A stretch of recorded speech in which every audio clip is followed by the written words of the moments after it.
Hello friends, welcome to day trader Telugu and good evening. Sensex 474 points gain అయ్యి 67,572 దగ్గర close అయితే Nifty 146 points gain అయ్యి 19,979 దగ్గర క్లోజ్ అయింది. వెరస్ బ్యాంక్ నిఫ్టీ 518 పాయింట్స్ గెయిన్ అయ్యి 46,187 దగ్గర క్లోజ్ అయింది. ఫ్రెండ్స్, మార్కెట్ అప్డేట్స్ మాట్లాడుకునే ముందు నేను నిన్నటి వీడియోలో కూడా చెప్పాను, but again and again comment section లో అదే వినిపిస్తూ ఉంది. నేను ఇలా ఒక పుట్ ని హోల్డ్ చేస్తున్నాను, మార్కెట్ ఫాల్ అవుతుందా బికాస్ అది లాస్ లో ఉంది. నేను స్ట్రాడిల్ వేసాను ఆర్ స్ట్రాంగిల్ వేసాను, పుట్స్ లో ప్రాఫిట్ బుక్ చేశాను, కాల్స్ అలా వదిలాను బికాస్ పడితే ప్రాఫిట్ బుక్ చేద్దామని. ఆర్ స్టాక్స్ ని రీసెంట్ టైమ్స్ లో 19,000 దగ్గర ఉన్నప్పుడు అమ్మేశాను, ఇప్పుడు మార్కెట్ పడుతుందా, ఎప్పుడు పడుతుంది అనే ఒక క్వశ్చన్స్ రిపీటెడ్ గా కామెంట్ సెక్షన్ లో వినిపిస్తున్నాయి. దీని గురించే నేను నిన్న ఇలాంటి మార్కెట్ సైకలాజికల్ ట్రాప్స్ లో మనం పడకూడదు. ఒక డైరెక్షన్ లో మార్కెట్ లోకి వెళ్తున్నప్పుడు జస్ట్ బికాస్ మనం ఒక పొజిషన్ ని ఆర్ ఒక స్టాక్ ని కొనాలనుకుంటున్నామనో ఆర్ ఏదైనా మనకి నచ్చిన సిచ్యువేషన్ ఉందనో మార్కెట్ డిస్ప్లే చేస్తున్న దానికి అగైనెస్ట్ గా మన థింకింగ్ ని పెట్టుకున్నట్లయితే మీరు మార్కెట్ లో పెద్ద మొత్తంలో ట్రాప్ అయిపోతారు. సో మీకు కంఫర్ట్ లేకపోతే అట్లీస్ట్ బయట ఉండండి, అంతేకాని ఆపోజిట్ డైరెక్షన్ లో పొజిషన్స్ పెట్టుకొని బికాస్ ఆఫ్ మనం ఆ పొజిషన్స్ ని హోల్డ్ చేస్తున్నాం కాబట్టి మార్కెట్ మీరు అనుకున్నట్లు జరగాలని మాత్రం ఆశించద్దు. మీకు నిజంగా కంఫర్ట్ లేదు అనుకుంటే అట్లీస్ట్ వెయిట్ అండ్ వాచ్, పక్కనే ఉండి ఏదైనా ఇంపార్టెంట్ రెసిస్టెన్స్ దగ్గర నుంచి లిటిల్ రిస్క్ ని పెట్టుకుంటూ రివర్సల్స్ ని ప్లే చేసుకోవాలి. కానీ డీప్ ఇన్ ద మనీ అయిపోయి కూడా వాటిని అలా హోల్డ్ చేస్తున్న selling positions and in the మనీలో కొన్న put options out of the money అయ్యేంత వరకు వదిలేస్తున్న ట్రేడర్స్ వాళ్ళు చాలా పెద్ద తప్పు చేస్తున్నట్టు. సరిగ్గా మన మార్కెట్ విషయానికి వస్తే ఇవాళ కూడా మార్కెట్ ఎక్కడ ఆగలేదు, వన్ డైరెక్షనల్ గా అప్ సైడ్ కి మూవ్ అవుతూ ఇంకైతే 20,000 మార్క్ టచ్ అవుతుందని అనుకున్నాను, బట్ నియర్లీ అక్కడ వరకు వెళ్ళి అగైన్ అక్కడి నుంచి కొంత కూల్ ఆఫ్ అయితే అయింది. బ్యాంక్ నిఫ్టీ ఇవాళ ఆల్ టైమ్ హైస్ అయితే టచ్ చేసింది. రీసెంట్ టైమ్స్ లో ఆల్మోస్ట్ 45,600 దగ్గర ఒకసారి అండ్ 45,900 ఒకసారి రెసిస్టెన్స్ ఫేస్ చేసి ఆల్మోస్ట్ 300 to 400 పాయింట్స్ ఆ లెవెల్స్ నుంచి ఫాల్ అయిన బ్యాంక్ నిఫ్టీ ఇవాళ 46,000 మార్క్ అబోవ్ న క్లోజ్ అయింది, which is positive. And Nifty గురించి మాట్లాడుకోవాలి, కరెక్ట్ గా ఇక్కడ నుంచి 4 నెలల క్రితం ఆల్మోస్ట్ మార్చ్ 20న నిఫ్టీ ఒక ప్రైస్ ఇక్కడ నుంచి 3,000 పాయింట్ల కింద ఉంది. With in 4 months Nifty almost 3,000 points దగ్గరగా పెరిగింది. అండ్ ఆ 4 months లో కూడా లాస్ట్ 1 month లోనే వెరీ అగ్రెసివ్ గా నిఫ్టీ పరంగా మనకి మూవ్ కనిపించింది. ఈవెన్ నిఫ్టీ అనే కాదులేండి, ఇతర ఇండస్ట్రీస్ లో కూడా ఆ సేమ్ ట్రాక్షన్ మనకు కనిపించింది. దీని బ్యాక్ ఏంటి మెయిన్ రీజన్? దీని గురించి మల్టిపుల్ టైమ్స్ మనం మాట్లాడుకున్న దాంట్లో ఎక్కువగా హైలైట్ చేసుకున్నది ఒకే ఒకటి, ఎఫ్ఐఎస్ ఒక ఇన్ఫ్లో. ఎందుకు ఎఫ్ఐఎస్ ఒక ఇన్ఫ్లో ఇండియాలోనే ఎక్కువ జరుగుతూ వచ్చింది? గ్లోబల్ గా కూడా మార్కెట్స్ పెరిగాయి ఇదే సేమ్ ప్యారలల్ టైంలో, బట్ ఇండియాలోనే ఎందుకు ఎక్కువ? బికాస్ గ్లోబల్ తో కంపేర్ చేస్తే ఇండియాలో ఇన్ఫ్లేషన్ పరంగా కానీ మ్యాక్రో ఎకనామిక్ డేటా కానీ బెటర్ గా ఉండడం అండ్ ఈవెన్ కంపెనీస్ పరంగా కూడా కంపేర్డ్ విత్ ఇతర నేషన్స్ మన ఇండియాలో పోస్ట్ చేస్తున్న కంపెనీస్ ఒక నెంబర్స్ బెటర్ గా ఉంటున్నాయి. ఎగ్జాంపుల్ నిన్న యూఎస్ లో మీరు నెట్ఫ్లిక్స్ నెంబర్స్ ని గమనించిన, ఈవెన్ టెస్లా నెంబర్స్ ని గమనించిన, అవి వీక్ గా ఉన్నాయి. ఆల్మోస్ట్ 8% దగ్గరగా స్టాక్ ఫాల్ అయింది నెట్ఫ్లిక్స్ రిలేటెడ్ గా. ఈవెన్ ఇతర స్టాక్స్ రిలేటెడ్ గా వస్తున్న నెంబర్స్ కూడా సర్ప్రైజ్ గా మార్కెట్ ఎస్టిమేట్స్ ని బీట్ చేస్తూ పోస్ట్ చేస్తున్న వాళ్ళ సంఖ్య తక్కువ, బట్ ఇండియాలో అలా కాదు. Most of the numbers better than estimates ఉంటున్నాయి. సరిగ్గా మార్కెట్ ర్యాలీ అయిపోయింది, ఆల్మోస్ట్ 20,000 మార్క్ దగ్గర ఉన్నాం. అంతా బాగుంటే 20,000 మార్క్ టచ్ అయిందన్న మాటను కూడా మనం వింటాం. కానీ ఇక్కడ ఇంట్రెస్టింగ్ గా ఈవెన్ కొంత ఫనీగా అనిపించే విషయం ఏంటంటే మార్కెట్ ఎంత ఎక్స్ట్రీమ్ గా పెరిగిపోతున్నా సరే నెట్ పొజిషన్ ఇంకా లాంగ్ పొజిషన్ 70% దగ్గర ఎఫ్ఐఎస్ మెయింటైన్ చేస్తున్నారు. ఇది నిన్న కూడా నేను మాట్లాడాను. ఇంతలా మార్కెట్ పెరుగుతున్న నెట్ లాంగ్ పొజిషన్స్ ఇక్కడే ఉన్నాయంటే ఇంకా బిల్డ్ చేసుకోవడానికి, ఇంకా లాంగ్ సైడ్ వాళ్ళు పెంచుకోవడానికి సిగ్నిఫికెంట్ గా కంఫర్ట్నెస్ వాళ్ళకు ఉంది. బికాస్ ఎక్స్ట్రీమ్ గా మార్కెట్ సెల్ ఆఫ్ లో ఉంటున్నప్పుడు 91-92% దగ్గరగా నెట్ షార్ట్ పొజిషన్స్ వచ్చినప్పుడు ఎక్స్ట్రీమ్ యాక్టివిటీ, ఒక స్ట్రాంగ్ ఎగ్జూబరెన్స్ ఆర్ ఒక స్ట్రాంగ్ బులిష్ యాక్టివిటీ మార్కెట్ లో ఉంది. ఓవర్ గా వెళ్ళిపోయింది మార్కెట్ అనుకోవడానికి అని మనం అనుకుంటున్నప్పుడు కూడా నెట్ లాంగ్ పొజిషన్స్ ఆ లెవెల్స్ వరకు వెళ్ళాలి. ఈవెన్ పీసీఆర్ లెవెల్స్ కూడా ఎక్స్ట్రీమ్ పొజిషన్స్ కి ఏం వెళ్ళట్లేదు. సో ఓవరాల్ మార్కెట్ పరంగా ఉంటున్న డేటా పాయింట్స్ ని మీరు అనాలిసిస్ చేస్తున్నప్పుడు market over bought or over excited zone లోకి అయితే ప్రెసెంట్ ఇంకా రాలేదు. సో అలా జరగకపోవడానికి మెయిన్ రీజన్ రీసెంట్ టైమ్స్ లో వస్తున్న ఎవ్రీ రైజ్ లో కూడా మార్కెట్ ఒక సడన్ డిప్స్ ఇంట్రాడే లో ఇస్తూ ఇవాళ తప్పించి most of the times market లో ఇంట్రాడే సెషన్స్ లో ప్రాఫిట్ బుకింగ్, అలా ప్రాఫిట్ బుకింగ్ తో 1 స్టెప్ వెనక్కి వేస్తూ నెక్స్ట్ 2 or 3 స్టెప్స్ తో ముందుకి మార్కెట్ ర్యాలీ అవుతూ వెళ్తుంది. సరే, నెగిటివ్ గా ట్రాక్ చేయడానికి ఏం లేదా, మొత్తం ప్రతి దగ్గర పాజిటివ్ గానే కనిపిస్తుంది. నెగిటివ్ గా ఏం లేదంటే ఫ్రెండ్స్ ఒక అన్సర్టనిటీ అయితే గ్లోబల్ గా డెవలప్ అవుతుంది. ఇది నేను పర్సనల్ గా నెగిటివ్ గానే చూస్తున్నాను. మార్కెట్ ఇప్పుడు రియాక్ట్ అవ్వకపోవచ్చేమో, బట్ ఈ అన్సర్టనిటీ అలా ముందుకు వెళ్తూ ఉంటే మాత్రం ఇన్ఫ్లేషన్ పరంగా పర్టికులర్ గా వెస్టర్న్ కంట్రీస్ లో ఇంపాక్ట్ అయితే కనిపిస్తుంది. ఇంతకీ ఈవెంట్ ఏంటి? రష్యా వాళ్ళు బ్లాక్ సీ నుండి చేస్తున్న గ్రెయిన్స్ డీల్ నుంచి విత్ డ్రా అయ్యారు. వాళ్ళు విత్ డ్రా అవడమే కాదు, ఆ జోన్ లో నుంచి ఎవరైనా ఈ గ్రెయిన్స్ ని కానీ ఇతర ఏదైనా కమోడిటీస్ ని కానీ ట్రాన్స్పోర్ట్ చేస్తున్న ఈవెన్ అది సివిలియన్ షిప్స్ నైనా సరే వాళ్ళు అటాక్ చేస్తారని, దీనికి రీజన్ యుక్రెయిన్ రిలేటెడ్ గా వాళ్ళకుంటున్న అన్సర్టనిటీ అని మెన్షన్ చేస్తున్నారు. యాక్చువల్ గా ఇక్కడ రష్యా వాళ్ళు ప్రయత్నిస్తున్నది యుక్రెయిన్ లో ఈ కమోడిటీస్ పర్టికులర్ గా అగ్రి కమోడిటీస్ రిలేటెడ్ గా బిజినెస్ బిజినెస్ మంచిగానే జరుగుతూ ఎకానమీ స్టెబిలైజ్ అవుతూ ఉంటుంది. అది ఇంపాక్ట్ చేయాలంటే యుక్రెయిన్ లో తయారవుతున్న గ్రెయిన్స్ ఇతర దేశాలకి ఎక్స్పోర్ట్ అవ్వకుండా చూడాలి. ఇలా మెజారిటీ ఆఫ్ ఎక్స్పోర్ట్స్ మనకి బ్లాక్ సీ ద్వారానే జరుగుతుంటాయి కాబట్టి అక్కడెక్కడైనా మాకు ఇలా షిప్స్ ట్రాన్స్పోర్ట్ చేస్తున్నాయని ఇలా కనిపిస్తే మేము డెఫినెట్లీ మిలిటరీ ద్వారా అటాక్ చేస్తామని రష్యా వాళ్ళు చేసిన ఈ కామెంట్స్ కారణంగా మీరు గమనిస్తే ఓవర్ నైట్ లో వీట్ ప్రైజెస్ 8% పెరిగాయి అండ్ కార్న్ ప్రైజెస్ కూడా 3 months హైలో ఉంటున్నాయి. So already Russia Ukraine crisis కారణంగా 60,000 టన్స్ దగ్గరగా గ్రెయిన్స్ డ్యామేజ్ అయ్యాయి. సో ఆల్రెడీ ఫుడ్ ఇన్ఫ్లేషన్ కేవలం ఈ రష్యా యుక్రెయిన్ వార్ కారణంగానే మనకి పెరిగింది. అలాంటిది ఇప్పుడు అగైన్ రష్యా వాళ్ళు ఈ బ్లాక్ సీ ద్వారా ఈ డీల్ జరగకూడదు, గ్రెయిన్స్ ఒక ట్రాన్స్ఫర్ జరగకూడదు, అలా కానీ మాకు షిప్స్ కనిపిస్తే మేము అటాక్ చేస్తామని చేస్తున్న స్టేట్మెంట్ ఫర్దర్ గా గ్రెయిన్స్ రిలేటెడ్ గా షార్టేజ్ ని తీసుకొస్తూ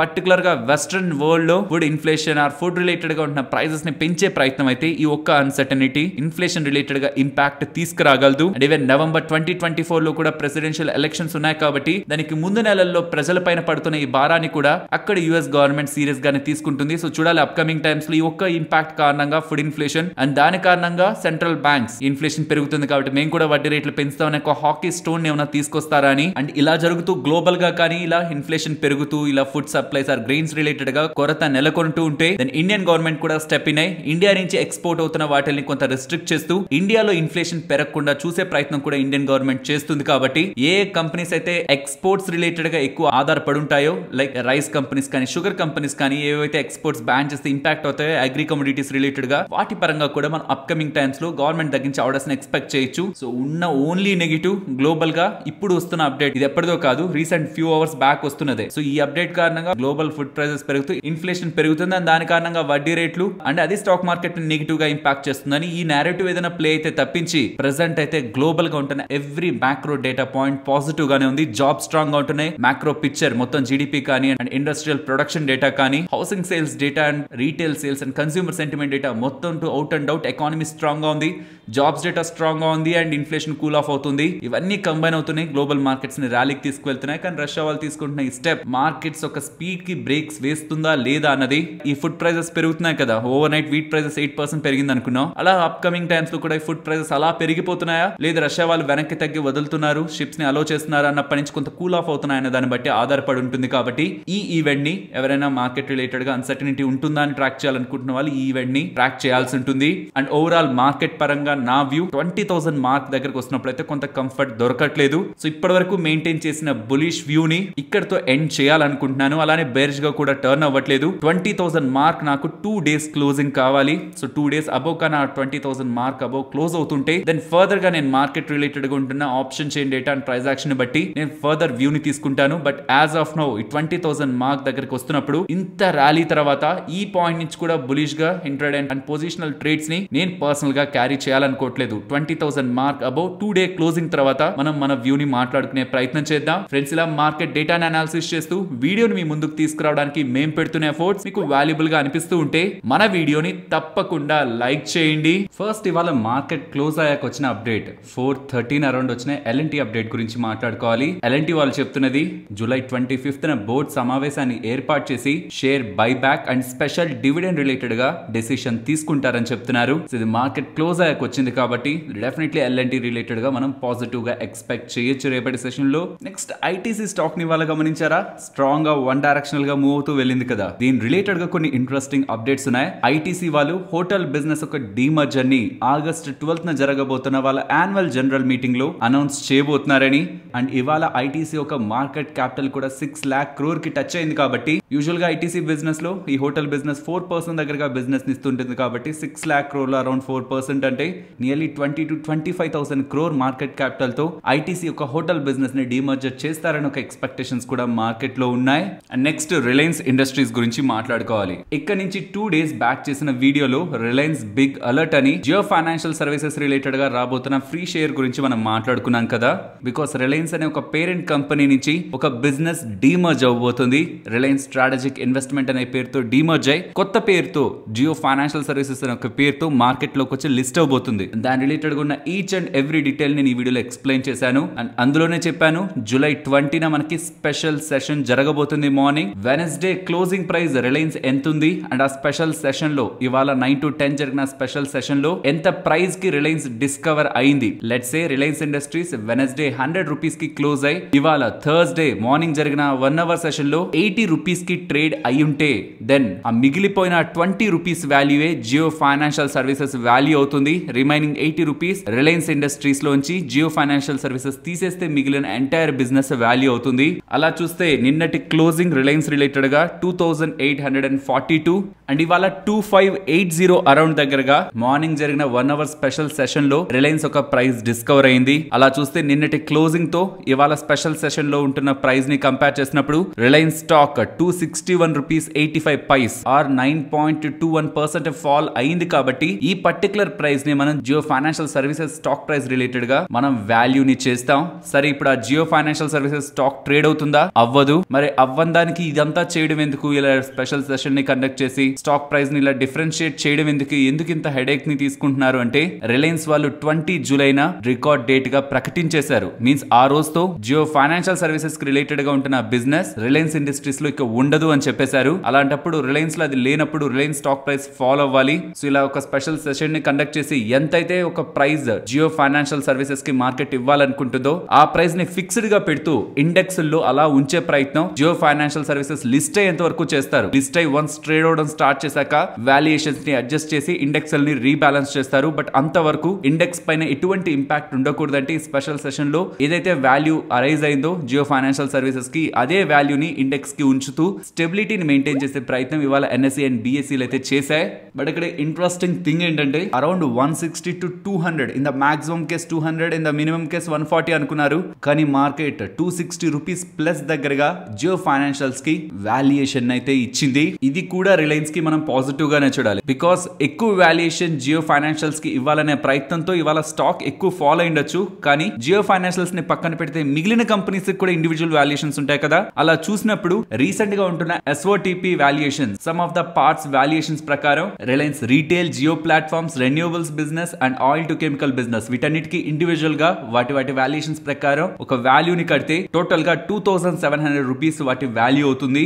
అండ్ కరెంట్ ట్రేడ్ అవుతున్న ప్రైస్ 2623. సో చూస్తే నియర్లీ ఒక 77 రూపీస్ వరకు కూడా రియల్ వాల్యూ కంటే కూడా రిలయన్స్ తక్కువలో ప్రెసెంట్ ట్రేడ్ అవుతున్నట్టు. మీన్స్ నిన్నటి క్లోజింగ్ ప్రైస్ ప్రకారం రిలయన్స్ ని మార్కెట్ వాల్యూ చేసిన దాని ప్రకారం చూస్తుంటే ఇవాళ క్లోజ్ అయిన ప్రైస్ డిస్కౌంట్ లో ట్రేడ్ అవుతున్నట్టు. సరే ఇది పక్కన ఉంచేద్దాం. లిస్ట్ అవబోతున్న కంపెనీ గురించి ఒక 4 మాటలు మాట్లాడుకోవాలంటే ఫైనాన్షియల్ సర్వీసెస్ స్పేస్ లో ఎంటర్ అవుతున్నారని చెప్పారు కానీ ఏ బిజినెస్ చేయబోతున్నారో చెప్పలేదు. సో నాకుంటున్న ఎక్స్పెక్టేషన్స్ ప్రకారం almost 1 lakh crore market capital తో మార్కెట్ ని హిట్ చేస్తున్న జియో ఫైనాన్షియల్ సర్వీసెస్ ఎదురే 2 రూట్స్ లో ఏదో ఒక రూట్ ఎంచుకోవాలి. ఒకటి వెయిట్ చేసే టైం నాకు లేదు, నేను క్విక్ గా గ్రో అవ్వాలనుకుంటే ఏఎంసీ కంపెనీస్ ని, ఇన్సూరెన్స్ బిజినెస్ ని అండ్ రీటైల్ లెండింగ్ స్పేస్ లో కూడా ఆల్రెడీ ఎక్స్పర్టైజ్ ఉంటున్న కంపెనీస్ ని ఎక్వైర్ చేసి అగ్రెసివ్ గా గ్రో అయ్యే ప్రయత్నం చేయాలి. ఆర్ ఇంకొక వే, ఇప్పటి వరకు వీళ్ళకుంటున్న ఎంటైర్ నెట్వర్క్ ఉంది కదా రిలయన్స్, ఒక కంపెనీ ఆర్ ఒక సెక్టార్ కి సంబంధించిన కంపెనీ కాదు, డిఫరెంట్ సెక్టార్స్ లో ఎంఎస్ఎంఈస్, బోల్డ్ ఎంఎస్ఎంఈస్ తో టైప్ అయి, micro, medium and small enterprises తో టైప్ అయి రీటైల్ వరకు కనెక్టివిటీ ఉన్న పెద్ద సంస్థ కాబట్టి వాళ్ళ దగ్గర చిరు వ్యాపారాల డేటా దగ్గర నుంచి రీటైలర్స్ డేటా వరకు మొత్తం డేటా కూడా అవైలబిలిటీలో ఉంటుంది. కానీ దాని పేమెంట్స్ డేటాలోకి మార్చుకొని అలా ఎవరైతే సరిగ్గా పేమెంట్స్ ని చేస్తున్నారో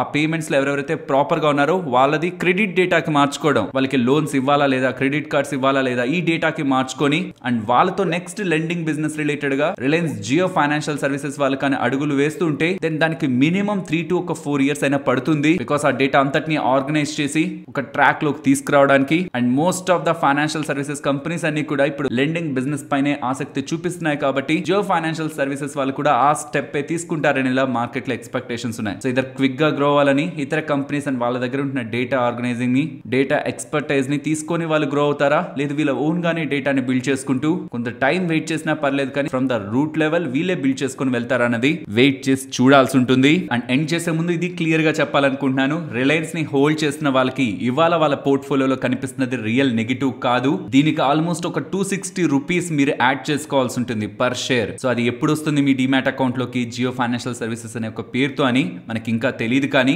ఏదైతే ప్రెసెంట్ స్టాక్ ప్రైస్ మీకు కనిపిస్తుంటుందో దానికి 260 రూపీస్ పర్ షేర్ మనకి యాడ్ అవుతుంది. In terms of another share Jio financial share పరంగా అన్నది ప్రతి ఒక్క రిలయన్స్ ఇన్వెస్టర్స్ కూడా గుర్తుంచుకోవాలి. సో ఇవాళ మీ పోర్ట్ఫోలియోలో కనిపిస్తున్నది రియల్ లాస్ కాదు. అండ్ ఇది కూడా క్లారిఫై చేద్దాం అనుకుంటున్నాను. ఇప్పుడు రిలయన్స్ స్టాక్ ని కొంటే ఫ్రీగా జియో ఫైనాన్షియల్ సర్వీసెస్ స్టాక్ వస్తుందా అని క్వశ్చన్స్ వస్తున్నాయి. ఫ్రెండ్స్, ఇప్పుడు కొంటే మీకు ఆ స్టాక్ రాదు.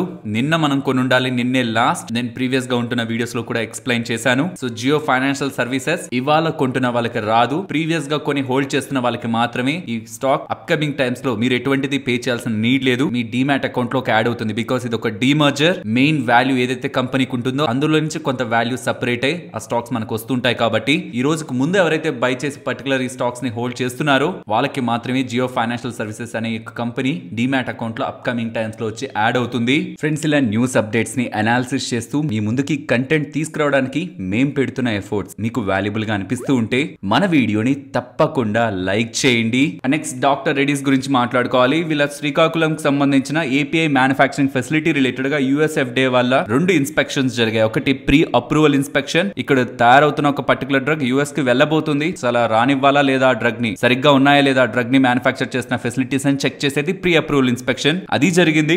దాంతో పాటు ఆ particular manufacturing facility entire manufacturing facility good manufacturing practices ని ఫాలో అవుతుందా లేదా, జిఎంపీ ని ఫాలో అవుతుందా లేదా, ఇది కూడా చెక్ చేశారు యుఎస్ఎఫ్డే వాళ్ళు. అండ్ టు సర్ప్రైజింగ్ మోస్ట్లీ ఇది ఎప్పుడు కూడా యుఎస్ఎఫ్డే దగ్గర నుంచి రెగ్యులర్ గా వినిపించేది కాదు. 0 observations and NAI no action indicated అని 10th జూలై నుంచి 19th జూలై వరకు జరిగిన ఇన్స్పెక్షన్ రిలేటెడ్ గా యుఎస్ఎఫ్డే వాళ్ళు పాజిటివ్ అప్డేట్స్ చేస్తుండడం స్టాక్ ఇవాళ 2% దగ్గరగా ర్యాలీ అయింది. అండ్ ఫ్రెండ్స్, నిన్నటి వీడియోలో సహారా పోర్టల్ రిలేటెడ్ గా మీకు ఏదైనా క్వశ్చన్స్ ఉంటుంటే అడగండి అని చెప్పినప్పుడు అసలు ఈ పోర్టల్లోకి వెళ్ళి ఎలా లాగిన్ అవ్వాలి, అసలు ఎలా ప్రొసీడ్ చేయాలి, స్టెప్ బై స్టెప్ లో ఎక్స్ప్లెయిన్ చేయండి అని అడిగారు.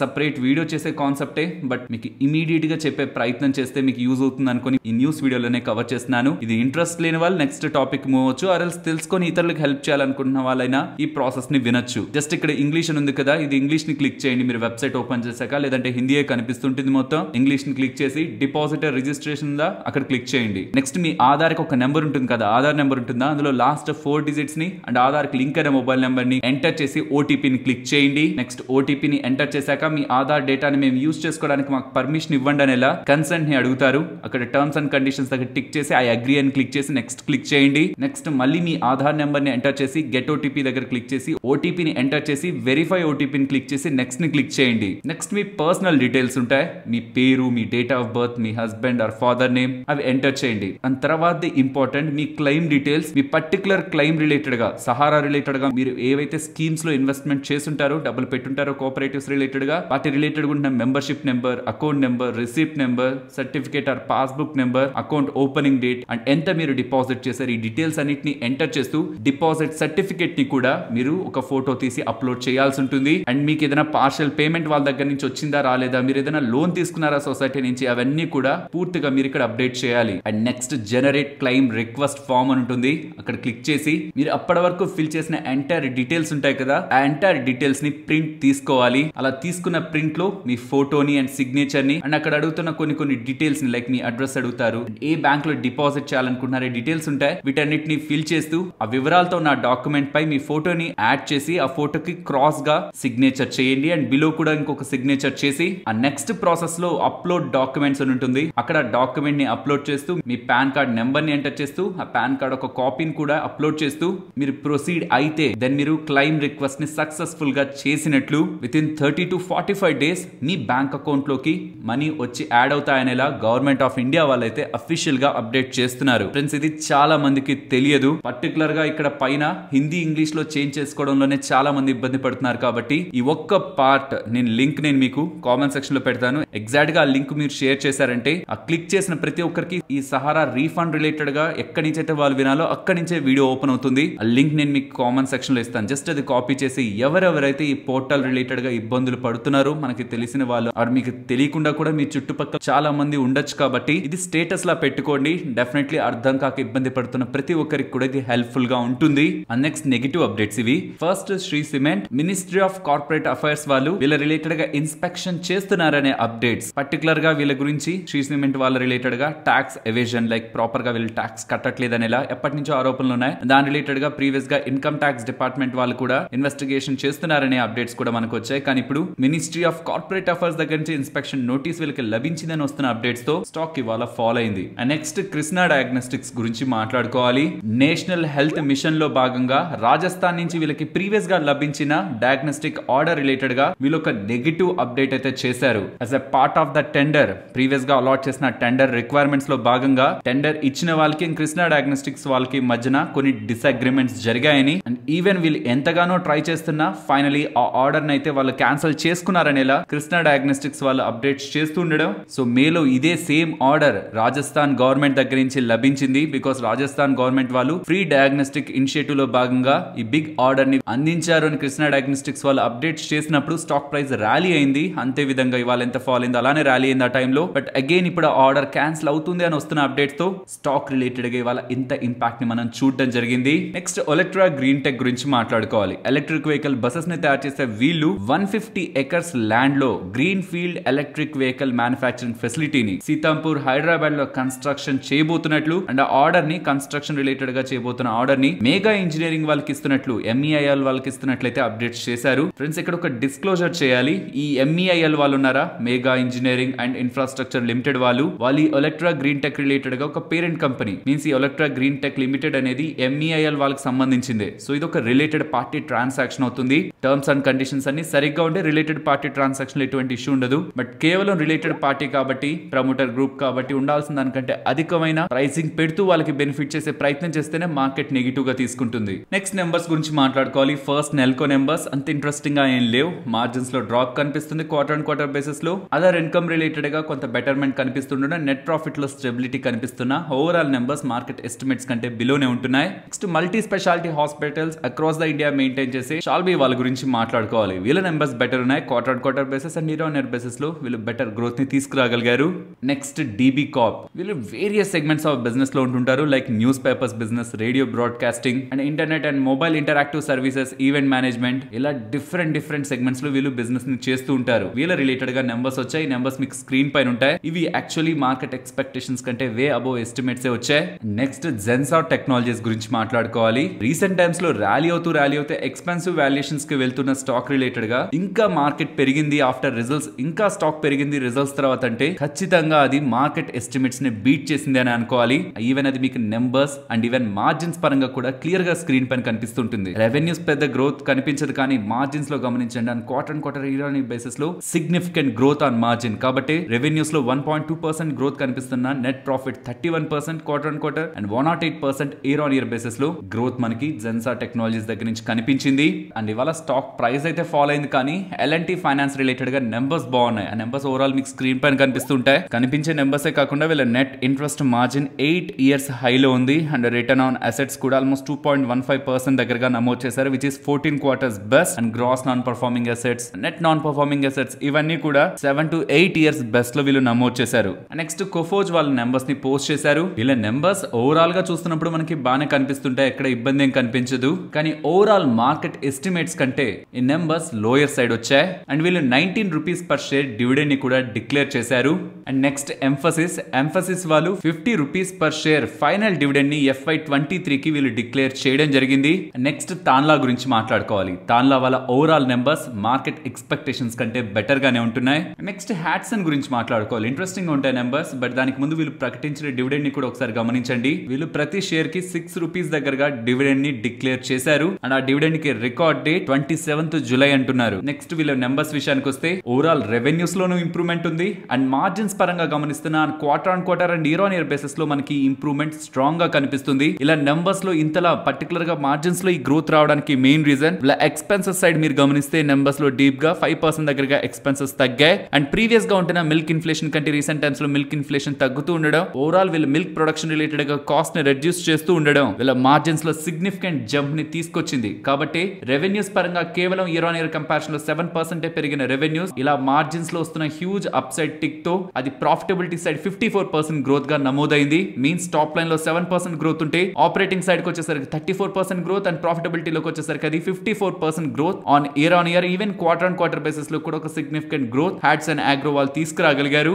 అండ్ ఫైనలీ ఇన్ఫోసిస్ వీళ్ళ ఓవరాల్ నెంబర్స్ ఇక్కడ మీకు స్క్రీన్ పైన కనిపిస్తూ ఉంటాయి. వీళ్ళ నెంబర్స్ మార్కెట్ ని డిసప్పాయింట్ చేయలేదు. మార్కెట్ ఎస్టిమేట్స్ ఇంకా చెప్పాలంటే మార్కెట్ ఎస్టిమేట్స్ కంటే స్లైట్ బెటర్ గానే ఉన్నాయి. డిసప్పాయింట్ చేసింది వీళ్ళ రెవెన్యూ గైడెన్స్. ప్రీవియస్ గా 4 to 7% గ్రోత్ ఉంటుంది. FY24 లో కాన్స్టెంట్ కరెన్సీ రెవెన్యూ గ్రోత్ అని చెప్పిన వీళ్ళు అది షార్ప్ గా కట్ చేస్తూ in the lower side 1%, in the higher side 3.5% growth మాత్రమే ఉంటుందనేలా అప్డేట్ అయితే చేశారు. ఇది ఒక్కటి తప్పించి రిమైనింగ్ నెంబర్స్ అంతా మార్కెట్ ని డిసప్పాయింట్ చేయట్లేదు. ఇన్ఫాక్ట్ ఈ అప్డేట్ చేశాక ఇన్ఫోసిస్ ADR నియర్లీ 7% దగ్గరగా ఆఫ్టర్ ఈ రిజల్ట్స్ తర్వాత నుంచి ఫాల్ అయ్యింది. Means just because of this revenue guidance revision, అది కూడా ఒక డీప్ రివిజన్ కనిపించింది. గ్లోబల్ గా ట్రేడ్ అయ్యే ఇన్ఫోసిస్ ఒక ADR ప్రైజెస్, బికాస్ ఇది ఆఫ్టర్ మార్కెట్ క్లోజ్ తర్వాత వచ్చింది కాబట్టి ADR ప్రైజెస్ ఈ రిజల్ట్స్ అండ్ పర్టికులర్ గా రెవెన్యూ గైడెన్స్ ఒక డౌన్ రివిజన్ కి రియాక్ట్ అయ్యాయి. ఆల్రెడీ స్టాక్ ప్రైస్ 2% ఫాల్ అయింది కాబట్టి దాని నెట్ టు నెట్ మనం ఈక్వేట్ చేసినప్పుడు నియర్లీ ఒక 5% డ్రాప్ ని మనం రేపటి మార్కెట్స్ లో ఒకవేళ ADR ప్రైజెస్ అక్కడే ఉంటే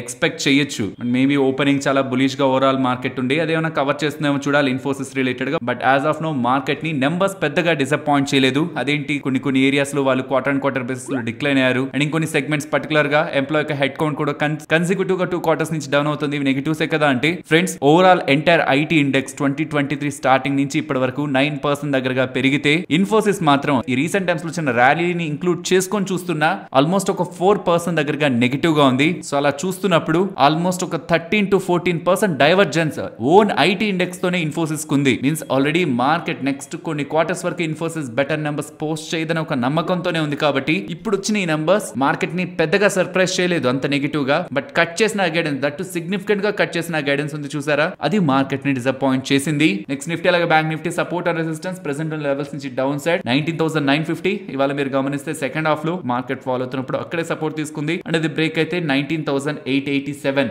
ఇవాళ మార్నింగ్ సెషన్ లో ఫామ్ అయిన ఒకే ఒక్క రెడ్ క్యాండిల్ సపోర్ట్ లెవెల్ అది. అండ్ ర్యాలీ అవుతున్నప్పుడు నేను చూస్తున్న first resistance 20,031 and second resistance 20,125 and bank Nifty ఇదే రేంజ్ 46,280 అండ్ 45,970 ఈ రేంజ్ ని చూస్తున్నాను. అండ్ ఓవరాల్ నిఫ్టీ రేంజ్ ఇప్పటి వరకు గమనించింది 19,300 to 20,000. బట్ ఆ 300 ని కూడా షిఫ్ట్ చేస్తూ 19,500 to 20,000 ఈ 500 రేంజ్ ని గమనించాలనుకుంటున్నాను. ఇఫ్ ఇన్ కేస్ ఇంట్రాడే లో 20,000 మార్క్ అబో కానీ 15 మినిట్ క్యాండిల్ సస్టైన్ అవుతుంటే దాని ఇంకొక 200 పాయింట్స్ అవే 20,200 మార్క్ కి ఆ 20,000 స్ట్రైక్ కాల్ ప్రైస్ అయితే షిఫ్ట్ చేస్తాను. మరొక ఇంట్రెస్టింగ్ వీడియోతో నేను మళ్ళీ మీ ముందుకు వస్తాను. అంతవరకు టేక్ కేర్.